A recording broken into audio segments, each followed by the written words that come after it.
Paano ka magsisikap kung ang lagi mong kasama ay mga taong tamad? Paano ka magiging good vibes lagi kung nega ang mga taong nakakasalumuha mo? Paano ka lalapit sa Diyos kung ang mga kasama mong tao ay malayo sa Diyos? You see, people matter because they influence our character. Pero mga kapatid, hindi lamang po ito as regards good and bad, as regards positive and negative. Ito rin ay as regards both good. I mean, parehong magaling, parehong maayos, parehong mainam, parehong mabuti. Kasi I'd like to think na kung tayo nga ay maihalin tulad sa halaman na nag-grow sa isang matabang lupa o environment, most likely, marami ding halaman tulad natin na nag-grow dyan. Kaya nga sabi sa Ebanghelyo, may namumunga ng tig-100, tig-60 na po, tig-30. So, ibig sabihin, pwedeng marami kang makasalamuha na better kaysa sa'yo. And that's just fine. Ayos lang yan. Kasi kapag we are in an environment where we get to meet good and better people, in a way, we'll be encouraged and even pushed sometimes to be good and better as well. May mga nabasa akong comments at narinig din ako mga comments dati tungkol sa program ngayon ng Team Gilas Pilipinas, yung basketball team natin. Kasi ngayon, I think pupunta na naman sila ng Jordan. So kahit natalo na itong quarterfinals, so may mga tournaments sila na sinasalihan.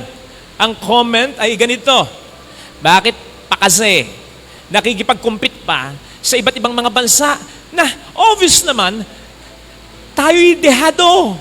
Nag-aakasaya lang tayo ng efforts, ng pagod, pati ng pera. Bakit hindi natin tigilan ang mga pagsaling ito?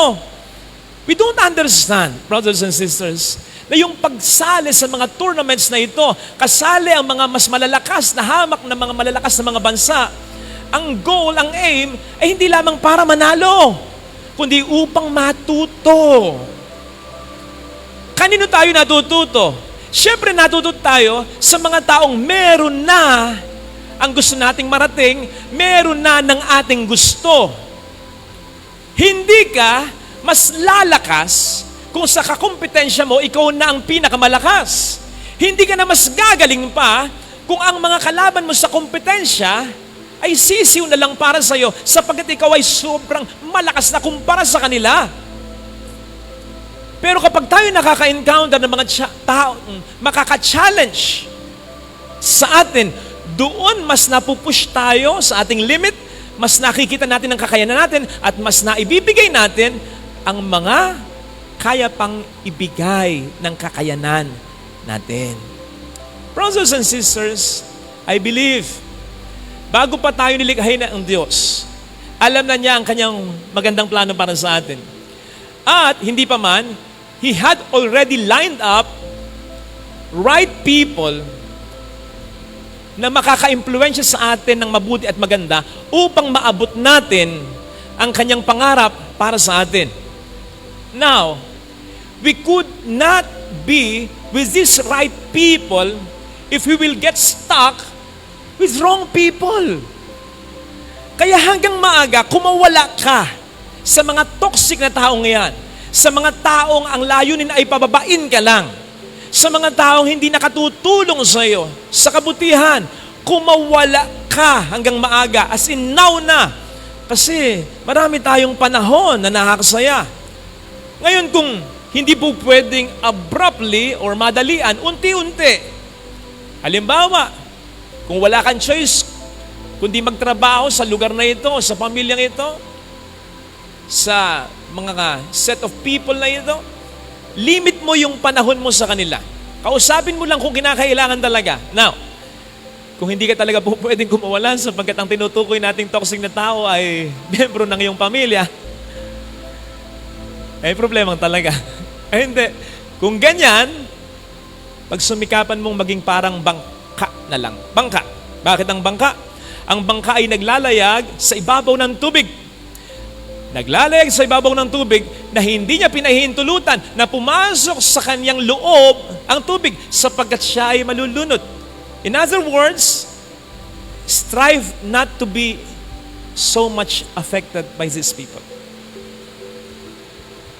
O kung naapektuhan ka man, kung hindi ka maging bangka, be like a tree.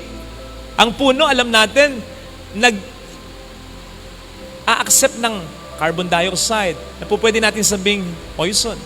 Pero in the process, it transforms such poison to oxygen.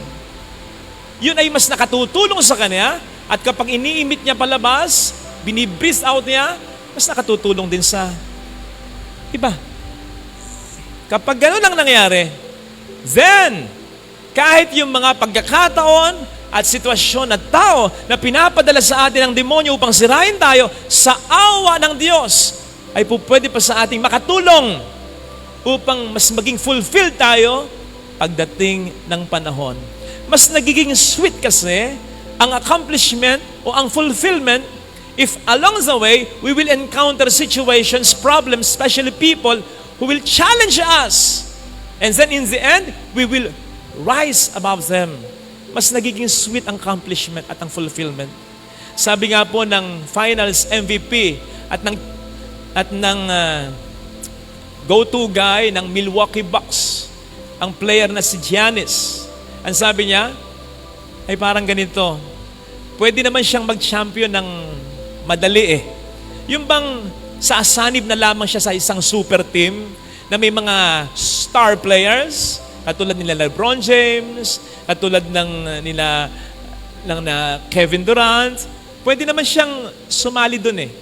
Pero, nandun siya sa team na walang superstar, walang star player. Mahirap yon, but he chose it. They chose the hard way, and they did it. And so it was sweet. It was a sweet accomplishment and fulfillment kasi along the way, they really encountered hardships. Ito po sana mga kapatid ang isa sa mga biyayang hilingin natin sa banal na pagdiriwang na ito. Kung po pwede, mapili talaga natin ang mga tao na gagalaw sa buhay natin. Kung hindi man, ay matulungan tayo ng Panginoon na kahit yung mga negative vibes na ibibigay ng mga taong ito sa atin, ay ma-transform natin into an energy, a positive energy, para mas maging matyaga tayo, mas maging mapagmahal tayo, mas maging maunawain tayo, mas tumibay ang pananampalataya natin sa Diyos, at mas maging humble tayo. Ito sana ang hiling nating biyaya sa banal na pagdiriwang na ito. Amen.